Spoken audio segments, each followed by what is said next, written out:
All right, couple minutes after two. We'll let people slowly trickle in, and the important thing is all of our spaces are recorded so they can listen in after.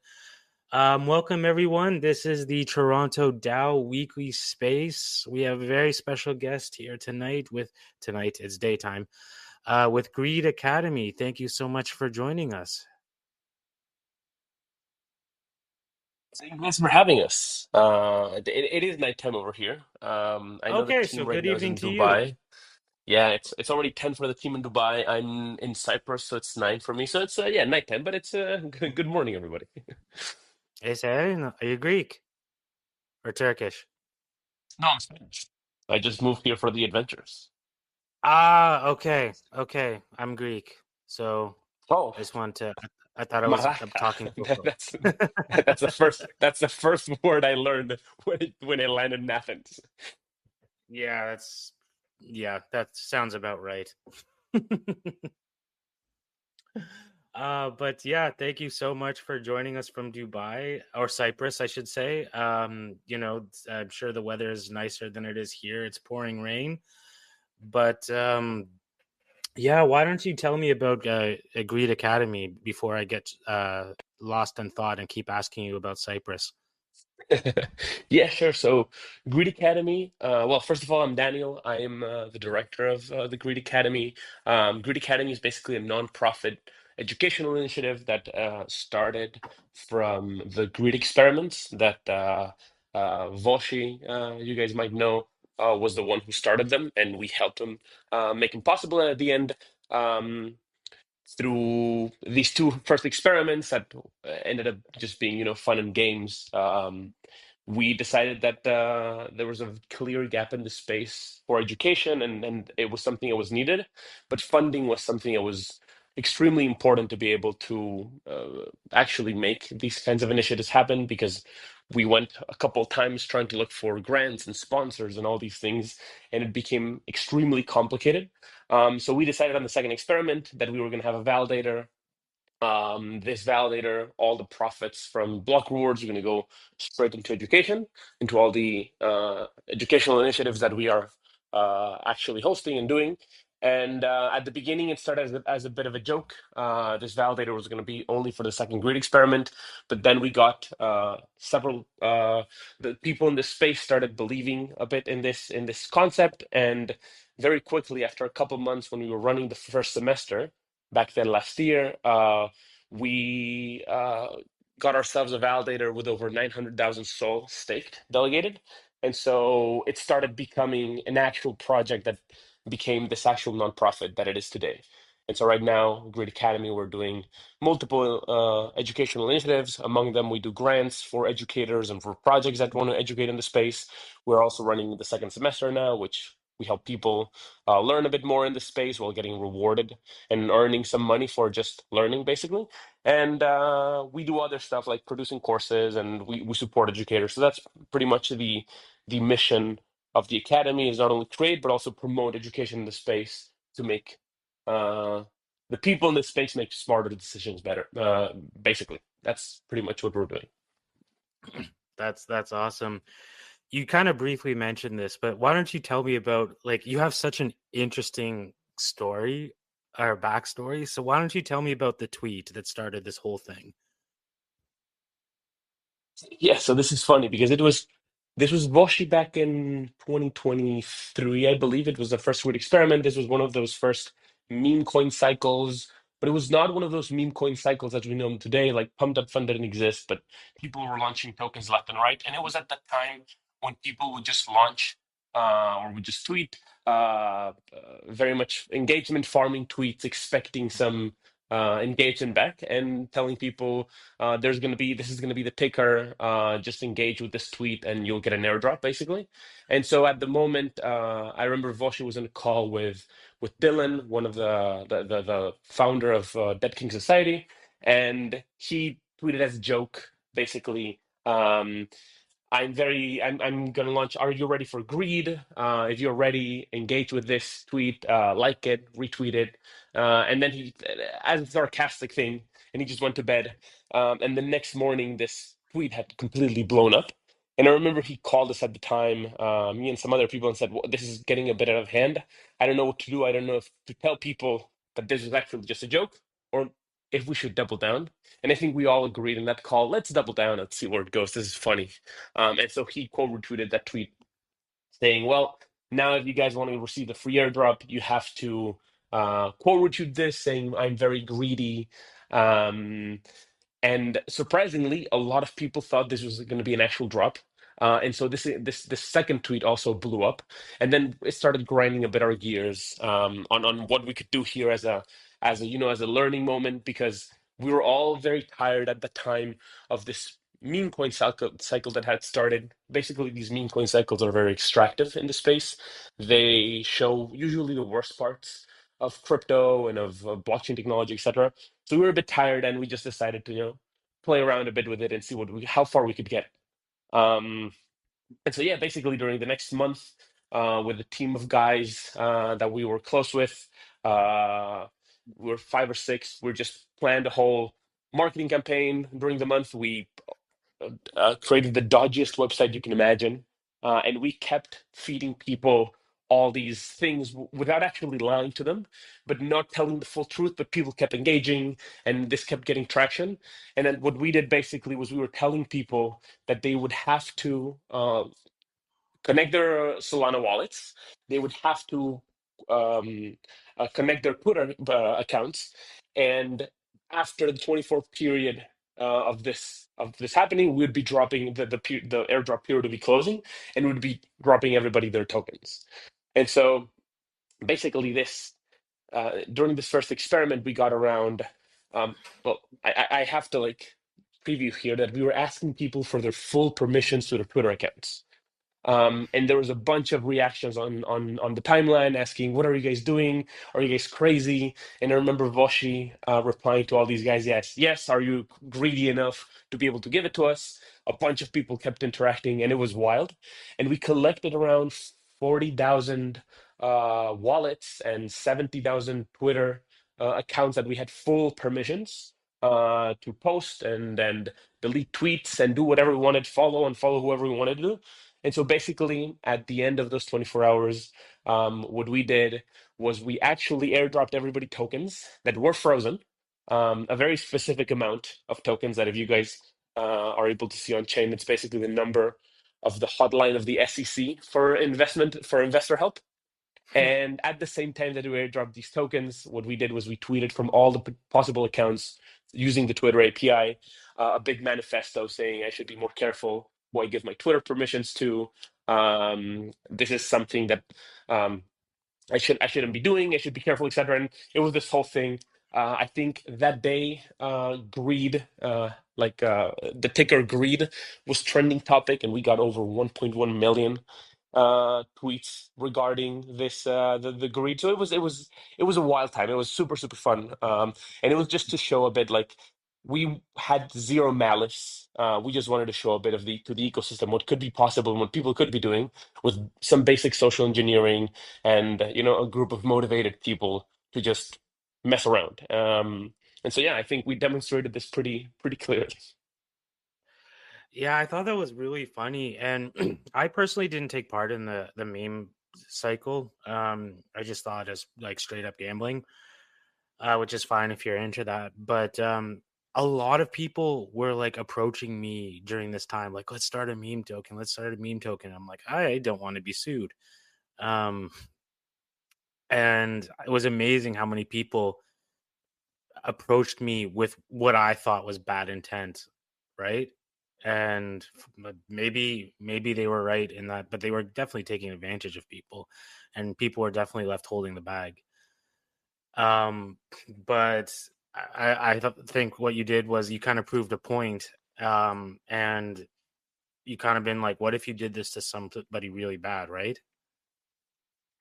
Yeah, absolutely. And you have to also see that some of the biggest tweets that we got out of that stunt, let's call it, or that experiment, were tweets that we made from very big accounts of official protocols in the space, including at the time Slope Wallet, which for a year had been dormant since the big exploit that exposed a bunch of wallets because they were not hiding the seed phrases properly, and they were like out there in the wild. Slope Wallet tweeted from their account. I think at the time Hubble Protocol also did tweet from their account. There was a couple of big protocol accounts that tweeted, and and at the time, like, you have to remember that Pumped Up Fund did not exist. The meme coin cycle did not exist as we know it today.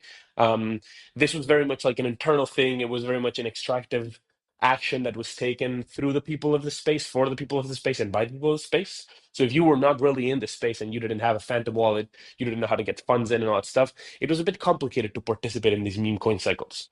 Um, I know if we would have done the same thing earlier this year with the same plan. When we did it the second time, which was actually last year, it was a bit less impactful because people already expected something to happen. So it was a bit less, we didn't have that surprise effect.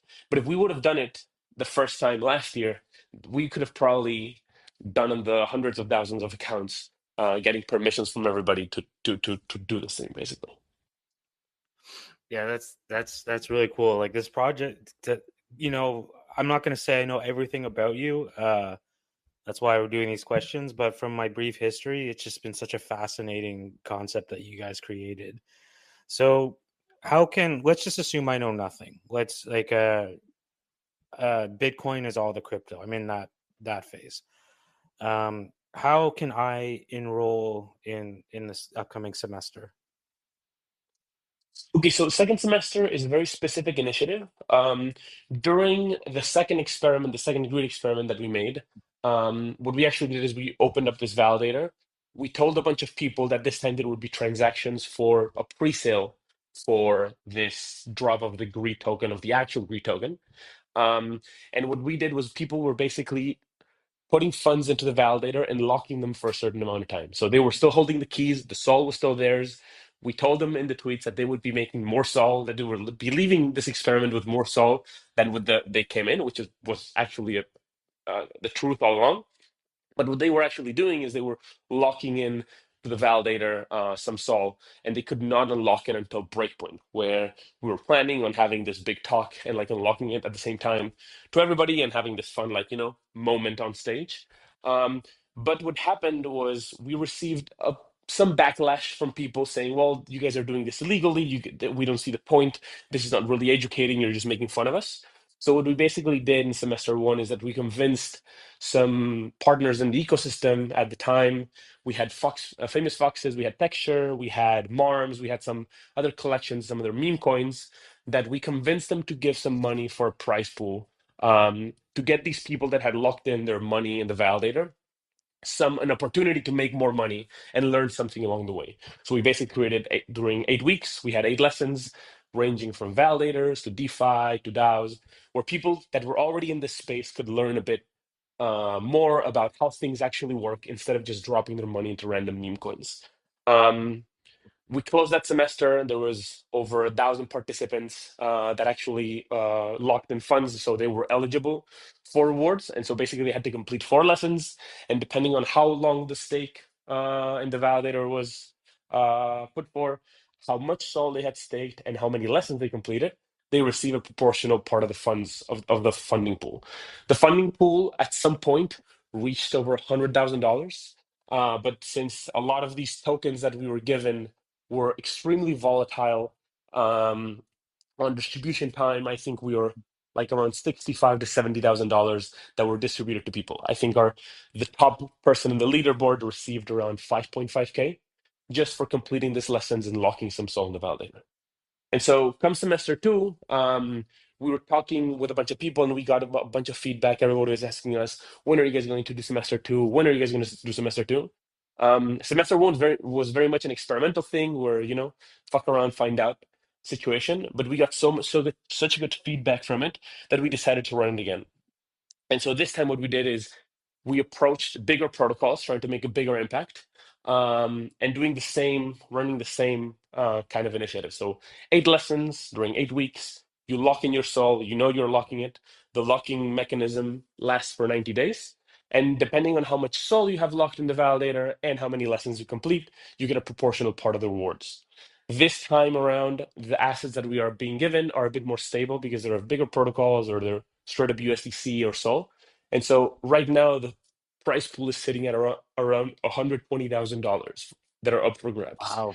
And so basically, if anybody wants to enroll, you just go to greed.academy/lock, put in your Solana wallet. I'm sure you have some staked Sol somewhere that you're staking. If you move it to the Greed Academy validator, lock it for 90 days, you will be eligible. And we will be dropping the first lesson next week, actually. Is there a minimum amount you needed to stake? There's no minimum amount. In the same page of Greed Academy/lock, you can see the leaderboard and you can see the people that have actually locked in Sol in the validator. But it all depends on how many lessons you complete at the end of the day. And there's a requirement that you at least need to complete 4 of the 8 lessons that we're going to be doing to be eligible for award. So people actually engage a bit more than just once and leave. And sorry, I have a bunch of follow up here. Go for it. Like, is there any like someone who does 10 sol versus someone who does like 10% of a sol? Is there any differential in like prize opportunities or? It's proportional to the amount of Sol. So if you are putting 10 Sol in compared to 1, you're going to get 10x, given that you complete the same amount of lessons.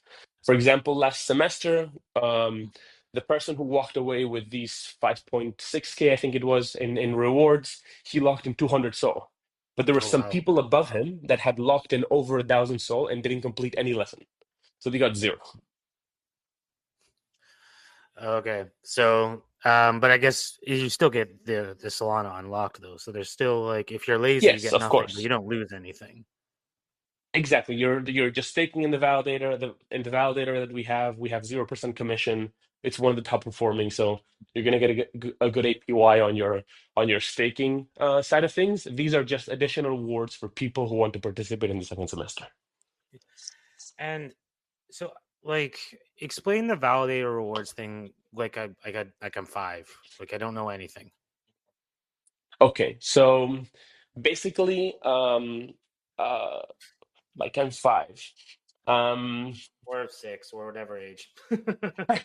Yeah, I'm trying to think because basically what we're doing on blockchain is we are all it's a big database where we're all doing transactions, um, and there's no central point of a place where we trust that these transactions happen, so we can validate that these transactions are actually happening.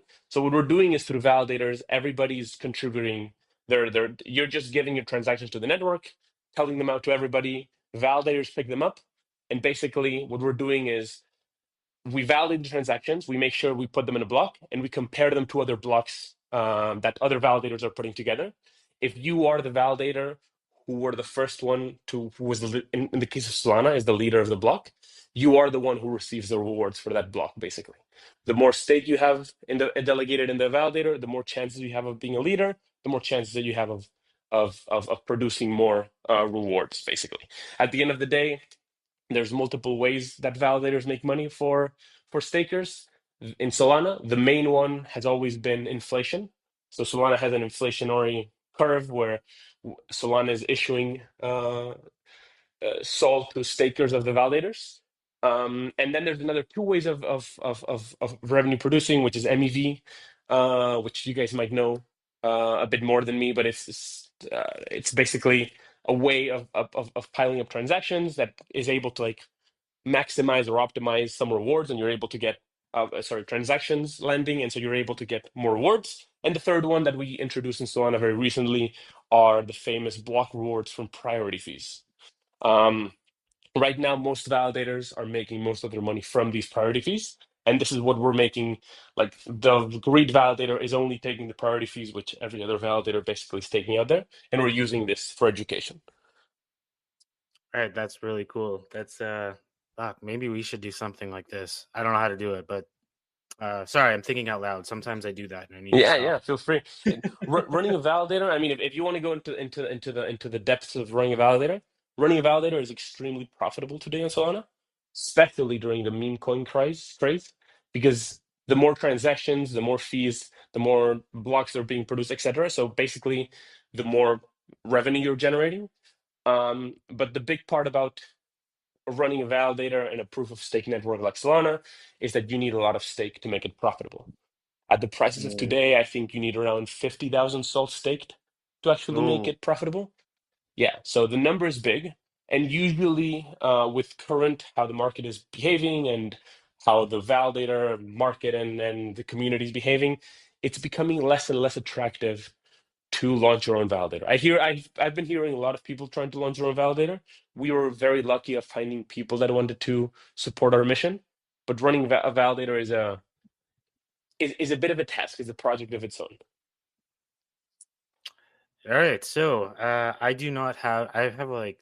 I have substantially less than 50,000 soul. I haven't asked the rest of the Toronto DAO team, but I have a funny feeling we might be a bit short. But it's good to know. So like, Yeah.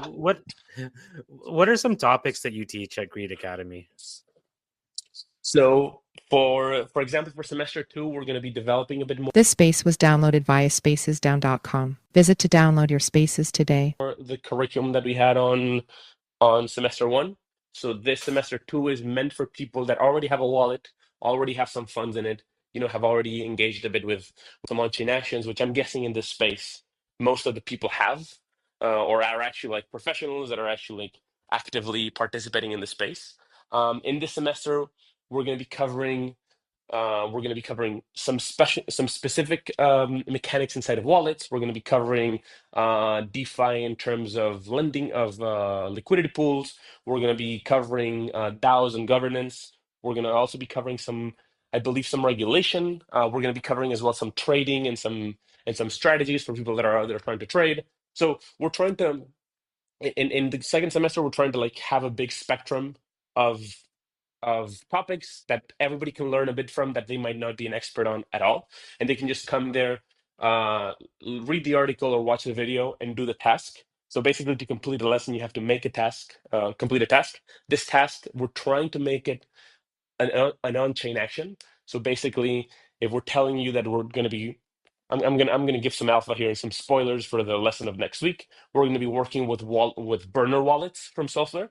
And so if we're going to tell you create this burner wallet, make these types of transactions. If you're able to make them, our checker will flag it as successful, and you'll get a star in the leaderboard, basically. So this is a bit of the scope for the second semester.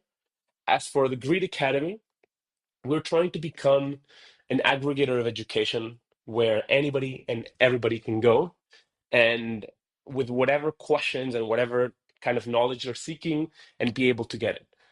We don't want to be producing all the education. We just want to get the best education out there and put it in a place so even you can onboard your grandma into crypto, or if you're a developer and want to like write a very specific type of contract, or you're a trader and want to run very specific type of trades in future perp trading, we want to have those courses for anybody to be able to just hop on the platform and see it. Right now, we're producing all this content and we're getting educators on board and we're aggregating all that stuff. So it's going to take us a bit of time until we actually get to that point.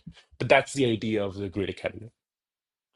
And are you sticking to like Solana based themed lessons for now, or will you go like multi-chain or That's a question that has come up a lot, not only from other people, but also internally. Um, Solana is home because we run our validator here. And so all the examples we use are Solana based. But Mhm. in basically, a bunch of the concepts that you're going to be learning are very much applicable to any chain. It's true that examples and different protocols and different products are going to be used differently in certain scenarios, or there's some technical aspects that change, etc. But the core principles actually don't change that much. So right now we're going to be sticking with Solana, but we've had conversations with other chains that we're very much interested in doing something together to see to start developing this knowledge base also on their chains that can be like applicable to their specific protocols and programs, etc. Yeah, like for instance, creating the wallet. I mean, I'm sure maybe some chain has like something different that I haven't tried, but like every single type of wallet that I've created, the process is almost identical. Um, and you mentioned burner wallets. I guess I should just briefly define what that is. It's popular, especially every time you give approval for a transaction, it doesn't, just because they say they're doing one thing, they could just do something else. So they could say, I'm going to, you do a simple swap and then they drain your wallet. So a lot of people have wallets that maybe they have it on a hardware wallet or a paper wallet, and then they transfer their assets to MetaMask or something that has very little security. They do the transaction, put the asset back in their safer wallet. It's also very common with airdrop hunting because let's face it, people who airdrop hunt, their wallet has every crypto STD out there. So it's a good safety practice.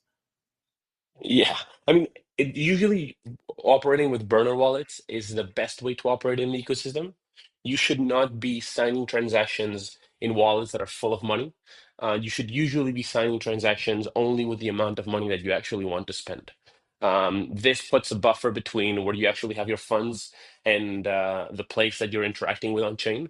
And this way you're creating this buffer, right?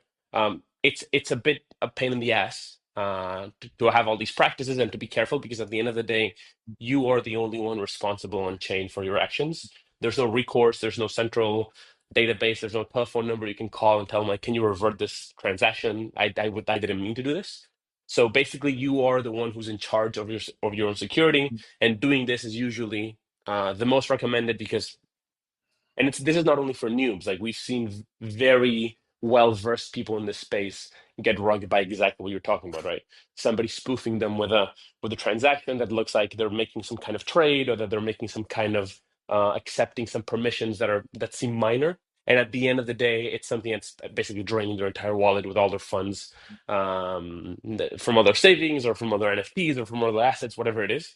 So usually using these best practices and not being so sloppy is what makes us be safe in the space. But yeah, it's not the most convenient, but it's the most secure.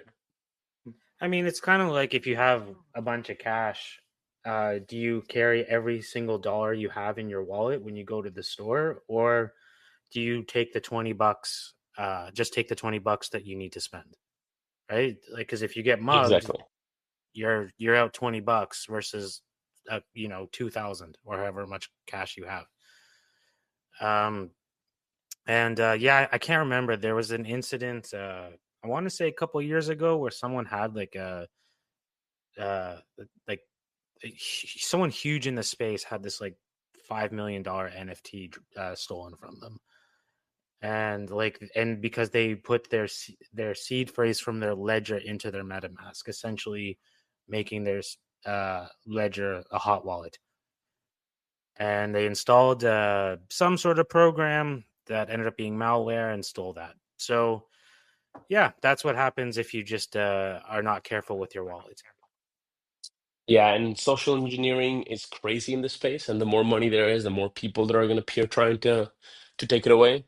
We've seen all sorts of from how you store your seed phrases to sharing private keys and all that stuff. That's usually a very much overlooked issue in the space. Like I know so many people who are saving their seed phrases of their main wallets, even just in plain text in their desktops. Some people have them in Oof. their key passes or in their bid wardens or whatever it is. And usually storing any kind of key digitally is not recommended in the space because we've seen hacks of all these platforms. Unless you're a paranoid schizophrenic, which is like very good at security and have a private setup with a very specific kind of encryption, blah, blah, blah. But then we're talking about people that actually know what they're doing. So usually the recommended thing, for example, of storing seed phrases is having them at home somewhere physical, right? Or in a bank or whatever it is. Like, and there's ways of not storing the whole key in one same piece of paper. And like there's all these like layers that you can put in between the funds and the thieves so they are not able to like get them. And the easier you make it, there's gonna be somebody somewhere out there that is gonna try to get you. And there's all sorts of scams. I was hit with some I think 2 years ago when I was being interviewed for a job in the space, and somebody it seemed very promising. I went to do a couple calls, and somebody sent me a link to a executive like .exe exe asking me to look, we've developed this new metaverse, and our founder is here, and he would like to talk to you here so you can see what you're going to be working with, and blah blah. And this executive basically was a Trojan that was trying to basically get control of my computer and try to find my seed phrases, or at least try to like make some transactions from my wallets that were on my computer. So there's all sorts of like spectrum of potential scams that you can see in the space. So you have to always be very careful.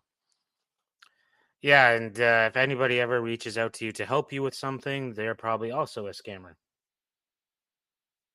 That happens all the time. You as someone asks a question on a Telegram group, and you're spammed with like 20 different people, like, "Oh, I can help you," and it's all that stuff. Or I'll get Yeah. randomly messaged. Yes, Um, 90% of the time it's going to be some kind of like scam in some way, shape, or form. So stay careful out there, friends. yes, very, very careful. And I think Vitalik, for example, he has his seed phrase divided in separate parts, and they're all in like different countries. That is one of the ways of Uh, doing it.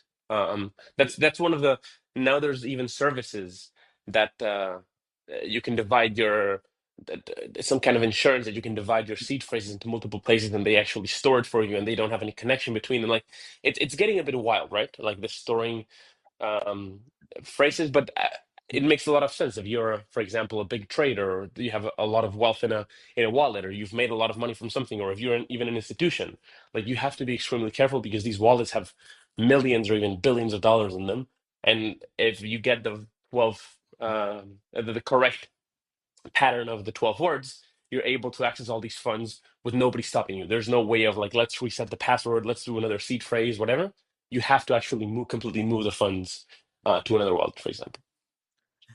yeah, I remember because the only reason I know about the Vitalik thing is because with the Shiba Inu token, they Hmm. gave him half, uh, I remember, yeah. and he basically tried to he sold it, but he was saying how like, oh, he had like part of his seed phrase in nearby Kingston. For those who don't know, Kingston's like 2.5 hour drive from Toronto, and he literally had to like quickly get the seed phrase and then transferred literally everything out of that wallet, essentially making it dead, and to create a new wallet, and then sold all of the Shiba Inu. So yeah, it's people go to great lengths. Um, so Greed, I see there's a grant program. Like, can you tell me more about that? Yes, so part of the initiatives that we have is the grant program. This is something that we started some weeks ago. You can go to greed.academy/earn and you'll see a banner to be able to ask for a grant, and there's a whole form that you have to complete. We're basically wanting to incentivize people that are able to explain things properly and educate to give them the funds that they need to be able to do these things. We see so many people, and this I think the initial thing that why we wanted to give grants out was because we saw so many people in this space, especially during the meme coin cycles, where they were very good at writing threads or articles or educational pieces, and they got zero out of it except some impressions. Yeah, your tweet got 30K impressions, but you're not getting paid for it, and you're spending so much time researching and writing and knowing and all that stuff. And we saw so many people shift from being a good educator and a good influence in the space to just I want to launch a meme coin and make a quick buck out of it. So we basically said, look, we have all this money that the validator is generating that we don't really need, and we want to like promote this. So we're basically going to give money to people that are actually educating, and we actually increase the scope of the grants. So not only for people that are like creating educational pieces, but also for protocols. If you're a protocol that is doing something new or that's doing something cool or that's doing whatever, we encourage you guys to ask for grants to us. So you have some kind of widget in your new platform or protocol where you explain, not only show your product, but also explain to people how these things specifically work so they can learn more. Because a lot of the times what we see is developers don't have time to write very good documentation, even on the technical side. So even less on the user experience side. So what we want to do is give these people some funding so they have the time to sit down, actually go through it, and we're able to like, generate more education in this space that pushes it forward. Anybody can apply. we started giving grants some weeks ago. The first grant we have, for example, is of Quan, who just published their video today, and it's a course about wellness and crypto, and avoiding burnout and being mindful and that stuff, which is very much something that we were not expecting at all. But he came with this idea, and we said, well, we'll fund it. Like, why not? If this is like a positive impact in the space, we definitely want to fund these kinds of initiatives. And do you personally have like a project that you're kind of hoping someone proposes to you that you'd like to fund? Anything and everything. We don't really mind. Like we're But open to absolutely every. Yeah. there's nothing that you're like, wouldn't it be cool if someone tried to do this? Like there's nothing like that that you personally would like? No, not really. Not really. Like we're down for anybody who's down to do cool education and teach people how to do things properly. Because as you said, like we've been, I think, long enough in this space that we've learned from our mistakes, and we've learned from a lot of trial and error and a lot of like I had no idea the first time I opened a position in a liquidity pool what the fuck was slippage or what this wasn't permanent loss, Oh yeah. and you just drop a couple $100 in there and then you see it go down, and when you pull it out, all of a sudden one of the tokens went up and the other one a bit down, but then you lost 50% of your initial investment, and you're thinking, how did this work? So all these things that I think we've learned from experience. I want people to be able to avoid this at all costs, and learn from a bit of our mistakes. And there's people out there that are extremely good at writing these pieces and teaching other people. I think that there's just not the incentive in the space to do it. Oh, believe me, I would be so rich if I didn't make many of the mistakes that I have made in this space. Same. Yeah, I wouldn't be looking at the charts, I could tell you that. Right. So like, is there a standalone project that you've funded in the past, or an educator that Greed Academy is really proud of and likes to point to as a good example? So right now, grants have something that we've started very, very recently. We're in Okay. talks with a couple of projects, but I don't want to say anything because it's an ongoing thing. We're also in talks with a bunch of educators. We actually ran a bunch of bounties during November, December, and January for people to just create content about certain topics. I think we gave out like $16,000 in total, and there was like 2,000 something submissions throughout all these bounties that we ran on Super Team Earn. So we're basically trying a bunch of initiatives and seeing what sticks and seeing what's cool, what is not. Where can we get, the most impact on positive on the ecosystem, and basically spreading a bit of the word of what we're doing here to be able to get to more people so they actually, learn more, be a bit more mindful, not be so emotional or so clueless that they make decisions without having any knowledge. And this sparks a lot from this meme coin craze, for example. Like I haven't seen people in this space that lost, let's call it, than I have seen them in the last year, which is people that come in from TikTok or from some YouTube video or some reel of somebody telling them buy this meme coin, and they just tell them download Phantom, put your card, go to pump.fun, buy this token.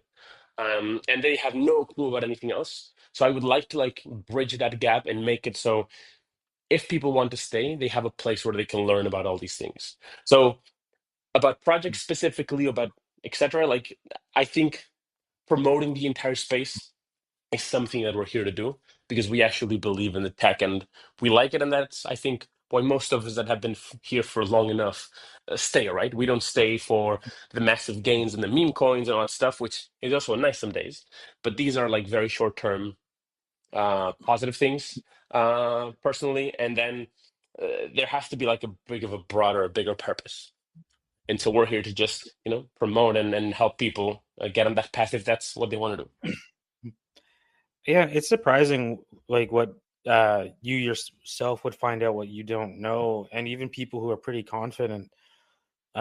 Just to give you an example, I used to work for a protocol a few years ago, and I went to a conference, and I had just got like the previous one I went to a few weeks prior was like Breakpoint. So I went from everyone knowing everything to nobody knowing anything. And so this conference was like it had a blockchain component, but it wasn't crypto focused. And so many people, oh, sorry, I should backtrack. This protocol is focusing on stable coins. And so many people are like, oh, do you know anything? What do you know about blockchain and crypto? They're like, oh, I know a lot. So I was like, okay, so what's your favorite stable coin? And the number one answer was like, oh, Bitcoin. I'm like, all right, not off to a flying start. Um, it happened all day. You know, I Bitcoin was can, the number yeah. one answer for the favorite stable coin. And I was like, all right. So a All lot right. of people in the space know nothing. Yeah, you And would be very much surprised. There's a lot I mean, there's everything in this space always, right? But the knowledge that we need to have a lot of times, like again, like this is the Wild West right now. There's no regulation, there's no backtracking, there's no support number you can call to fix your stuff. So you have to like be either know all these things or not participate because you are going to be left holding the bag or losing money or whatever it is or getting scammed. So you have to know all these things when you're interacting with them, and usually it requires a bit of a holistic knowledge base to be able to participate actively in all these things, right? Like if you don't know how the proposal works in a DAO or how to put forward something, you're gonna have to learn exactly how this works. Because if they tell you, look, you need to buy $100 worth of this coin to be able to vote in this proposal that's gonna be good for you. You're like, yeah, but can I understand the rest? Like, well, do I have to invest $100 and then I have to vote on this? And what if it doesn't go through? And all these stuffs, all these, things that can happen that a lot of people have no clue about, even even after being a long time in the space. Like we also, it happens to us. Like some protocol comes along that's some new offering. You're like, what? Let me sit down and read for a while. But this is not like what it comes down to everybody's mind, right? So we're trying here a bit to just make it a bit easier for everybody to just learn in general, and then if they want to learn more, they can find their own path a bit. And honestly, I'm the first to admit, I probably like I've been in this since oh God, like 8 years now, 6, 7 years now. Jesus. Yeah. Anyway, that kind of was a bit of a wake-up call. But would be surprised if I'm scratching 5% of the total knowledge, if that's how much I know, right? So maybe I don't maybe some of your courses I already know the answer, I already know, and I don't need to attend, but I'm sure you have quite a few that I could learn too, right? Yeah, absolutely. And for example, in second semester, the goal is not for people to read all the articles or view all the lesson or view all the videos that we're going to be producing. Uh, if you're able to just complete the test, or if you find somebody else that is able to explain to you in a better way than we can how to complete this test and how to we already consider it a success because you're able to make actual these actions that you've probably never done in the past. Like I wonder how many people in this spaces have ever used a burner wallet on Solfair. Maybe some have, maybe some haven't, but I'm guessing like a lot of people haven't. So if you're able to like just use it once, you'll be like, oh, this option exists. Now I can use it in the future. And this is a bit what we're trying to like get to, right? Use these new tools, try them out. The ecosystem expands at a velocity that's enormous. We can't keep up with everything, but there's some concepts that we should be able to grasp to know this good, this bad. Should I interact? Should I even like waste time learning more or not get involved at all? Like those kinds of decision-making process we want like people to be able to have, and that you get with either a lot of experience or with a lot of learning, basically. Yeah, and even I might check it out. I might try to see what I could learn and just stake something, not for the rewards, because I feel like knowledge is the true reward there. Um, but we've gone Not through pretty much wrong, all the. but the ROI, Sorry. like just last comment on this, the ROI on these rewards right now, it's massive. We were Oh, calculating it this okay. morning, and Voshi DM'd me and said maybe we should start throwing this number around because it was like 100 something percent APY, 120% APY on the locking your rewards for these 3 months, which is a bit of a crazy number to throw around. Because again, like education is something that this was a conversation that we were having also the other day, and it's this seems too good to be true to some people. We were in Crossroads last week in Istanbul for the event, and we were getting a lot of people like a bit sketched out saying like, what is the catch in all this thing? Like, what are you guys, gaining from this? And we're like, no, we're just a nonprofit. And there's always this underlying non-trust in the space, which is very good to have. But usually for these kinds of initiatives, it's a bit too good to be true. Yeah, to be honest, me personally, I would actually would prefer to find it out as a surprise than find that APY. I feel like I would be like, ooh, maybe not then. You know what I mean? I mean, there's all sorts of people here of profiles. There's a lot of traders. I know a lot of traders are looking for like what is the best APY they can get, and they're looping around lending, borrowing protocols on DeFi right now, trying to like out outperform the actual value of stake sold plus holding the sold, basically. So well, I mean, it's just another possibility. If you don't want to know the number, forget it. But if you're somebody that actually cares and is looking for something, just earning a bit for learning these kinds of things, which is very simple and easy. It's a good initiative going on, and it's only gonna last for the next 2 or 3 months. Yeah, fair enough. Fair enough. So that's pretty much everything I've wanted to ask you. Is there anything else you'd like to talk about with greed that I haven't asked you? No, I think we've covered everything. As I mentioned at the beginning, we're here, trying to do this, learning as we go with this thing because it's some kind of very new type of initiative of a non-profit educational self-funded thing.